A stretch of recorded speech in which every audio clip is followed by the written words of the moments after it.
1792, New York, Buffalo. Turner's History of the Holland Purchase reports that 7- and 8-foot skeletons were found at an earthen fort in Orleans County with broad, flat-topped skulls. 1800, Conyo, Ohio. Among the normal-sized skeletons found in the remains of mounds were found gigantic bones. Some of the skulls and jaws were large enough to fit over the head and face of a normal man. 1821, White County, Tennessee. An ancient fortification contained skeletons of gigantic stature, averaging at least 7 feet in length. 1825, the Ohio Valley. David Cusick, a Tuscarora by birth, wrote that among the legends of the ancient people of the stock, there was a great powerful tribe called the Ronagh-Wettawanka. They were giants and had a considerable habitation. When the Great Spirit made the people, some of them became giants. After a time, and having endured the outrages of these giants, it is said that the people banded together through the final force of about 800 warriors, successfully annihilated the abhorrent Ronagh-Wettawanka. After that, it is said that there were no giants anywhere. This was supposed to have happened around 2,500 winters before Columbus discovered America around 1000 BC. 1829, Chesterville, Ohio. In digging away a mound where a hotel was to be built, a large human skeleton was found, but no measurements were made. It is related that the jawbone was found to fit easily over that of a citizen of the village. The local physicians examined the cranium and found it to be proportionately large, with more teeth than the white race of today. The skeleton was taken to Mansfield and has been lost sight of entirely. 1833, soldiers digging at giant Lompoc Rancho, California, discovered a male skeleton 12 feet tall. Carved shells, stone axes, and other artifacts surrounded the skeleton. The skeleton had double rows of upper and lower teeth. Unfortunately, this body was secretly buried when local Indians became upset about the remains. 1835, Lake County, Illinois. In the numerous mounds in the county, skeletons ranging between 7 and 8 feet are discovered. Virginia, 1845. A human jawbone of great size was uncovered in a burial mound, of which the teeth stood transversely in the jawbone. New York, 1849. From illustrations of the ancient monuments of western New York comes the report that an elliptical mound near the Conwego Valley held 8 big skeletons. A thigh bone was found to be 28 inches long. Exquisite stone points, enamel work, and jewelry were also found. Also discovered in the area were a number of other large skeletons, one almost 9 feet in height. New York, 1850. From the history of Allegheny County in 1879, a report that very large human bones were uncovered during excavations for the railroad. New York, 1851. A skull, a rib bone, and a shin bone were found that indicated the height to be over 8 feet tall. 1856, Wheeling, West Virginia. A human skeleton was discovered by laborers while plowing a vineyard measuring almost 11 feet tall. Vermilion Township, Ohio, 1858. Skeletons of a race of beings much larger than the local inhabitants were discovered. 1870, Brush Creek Township, Ohio. A large mound contained skeletal remains of several humans up to 9 feet tall. A large stone tablet with unknown inscriptions similar to Greek writing was also found.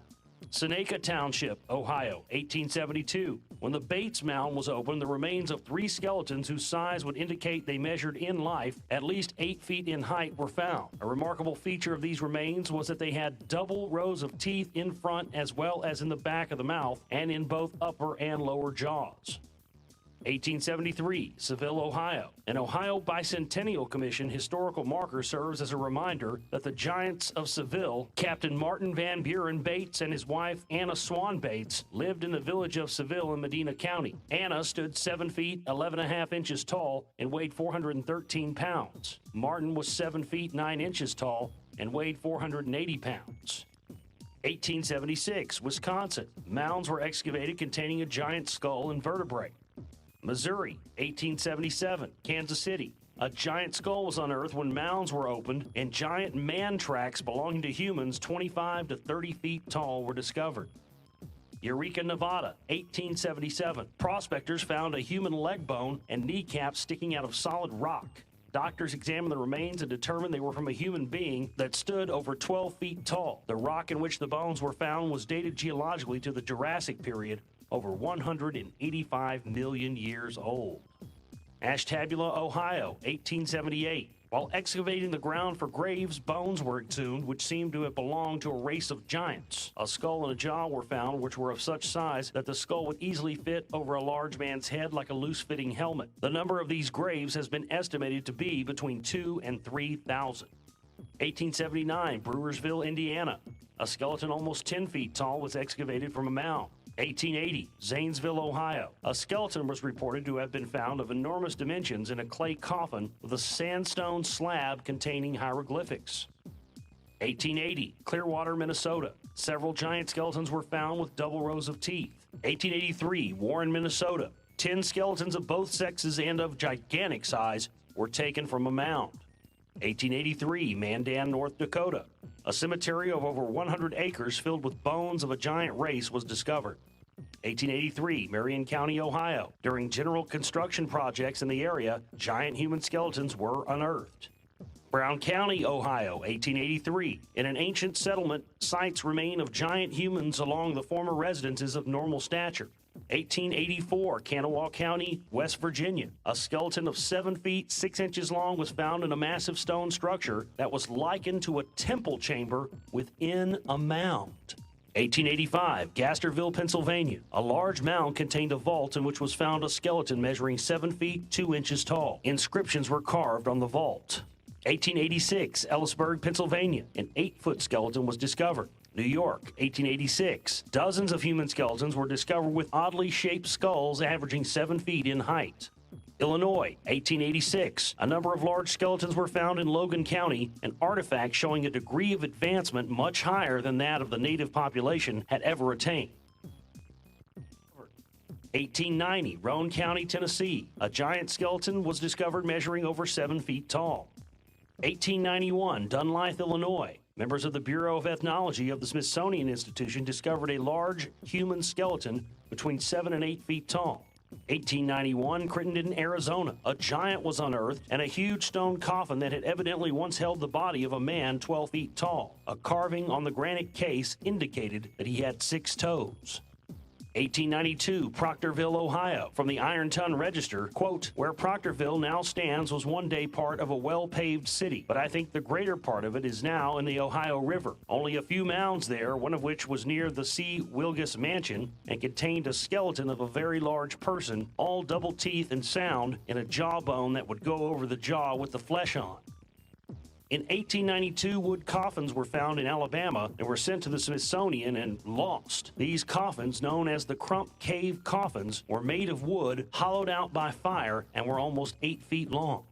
Pike County, Illinois, 1894. In a conical-shaped mound, a skeleton over 7 feet tall was found. Toledo, Ohio, 1895. A mound held 20 skeletons, seated and facing east, twice as large as those of present-day people.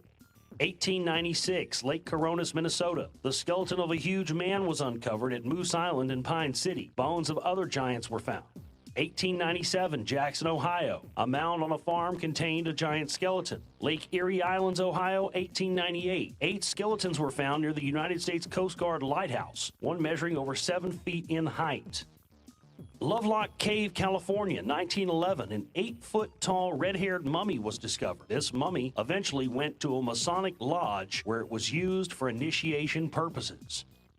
1923, Grand Canyon, Arizona. The bodies of 2 petrified human beings 15 and 18 feet in height were discovered. 1931, Lovelock Cave, Nevada. Large skeletons were found in the Humboldt Lake bed. One measured 8.5 feet tall and appeared to have been wrapped in a gum-covered fabric similar to Egyptian mummies. Another skeleton was almost 10 feet tall.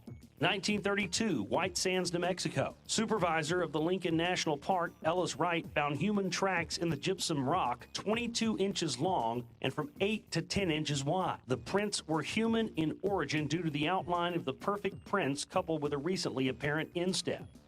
1939, Lovelock, Nevada. A 7-foot, 7-inch skeleton was found. Death Valley, California, 1947. The skeleton of a 9-foot-tall human was found. 1965, Holly Creek, Kentucky. Kenneth White dug a perfectly preserved skeleton from under a large rock ledge along Holly Creek, which measured 8 feet 9 inches in length when reassembled. He states, quote, "The arms were extremely long and the hands were large. The skull was 30 inches in circumference. The eye and nose sockets were slits rather than cavities, and the area where the jawbone hinges to the skull was solid bone." Buffalo Bill Cody spoke of Sioux Indians who told him about giants that ran down the buffalo. Sometime in the late 19th century, giants with double rows of teeth, red hair, and skulls 3 to 6 times the size of ours existed in North America. These were also discovered on Catalina Island in California. The Algonquin have stories of giant bearded men who first occupied their native lands. The Cherokee speak of giants who were twice as tall as the Cherokee, and also about a great hunter of giant stature named Tzul'Kalu'. I also found that while many of these reports contain details of red-haired giants, they also contain mention of dark-haired giants as well, with double rows of teeth. We can find another example of the existence of giant bearded men through the tradition of the Chippewa, Sandusky, and Tawa tribes. In this connection, I would say that Mr. Jonathan Brooks, now living in town, stated to me that his father, Benjamin Brooks, who lived with the Indians 14 years and was well acquainted with their language and traditions, told him and others that it was a tradition of the Indians that the first tribe occupying this whole country was a black bearded race, very large in size, and subsequently a red bearded race or tribe came and killed or drove off all the Blackbeards. The Firelands Pioneer in Ohio, 1858. The North American Indians believed that the first race of human beings were giants. The autobiography of William Buffalo Bill Cody, Cody writes that while camping on the South Platte, a Pawnee Indian came into the camp with what the Army surgeon pronounced to be a giant thigh bone of a human being. When Cody asked about where such a bone might have come from, the Indian replied that long ago, a race of giants had lived in the area. This race of men had been 3 times larger than normal men and able to outrun a buffalo and even carry it in one hand. Cody wrote, quote, "These giants denied the existence of a great spirit, so he caused a great rainstorm to come, and the water kept rising higher and higher and higher, so that it drove these proud and conceited giants from the low ground to the hills, and thence to the mountains. But at last even the mountaintops were submerged, and then those mammoth men were all drowned. After the flood had subsided, the Great Spirit came to the conclusion that he had made man too large and powerful, and that he would therefore correct the mistake by creating a race of men smaller in size with less strength. This is the reason, say the Indians, that modern men are small and not like the giants of old. They claim that this story is a matter of Indian history, which has been handed down among them from time immemorial." It became clear to me that, according to the archaeological evidence and oral traditions of the natives, that we were dealing with not only one, but 2 different types of giants. One that was here before the red man, and one that came after from a faraway land who had red hair. These banded with the natives to defeat the savage, cannibalistic, dark-haired race of giants who existed in North America before any Asiatic people had come across the supposed Bering Strait land bridge. These red-haired giants are said to have taught the natives about astrology, farming, weapon-making, and mound-building, as well as religion and magic ritual. And were also said to be responsible for the structure of Native American tribes. So now we have not only 2 types of phenomenon at the rock wall, but also 2 separate races of giants. The Rockwall Success News report seemed to indicate that what was found there were the remains of a savage, cannibalistic, black-haired variety. But who exactly were these giants? And were any of them the builders of the rock wall? We will discuss this more later on.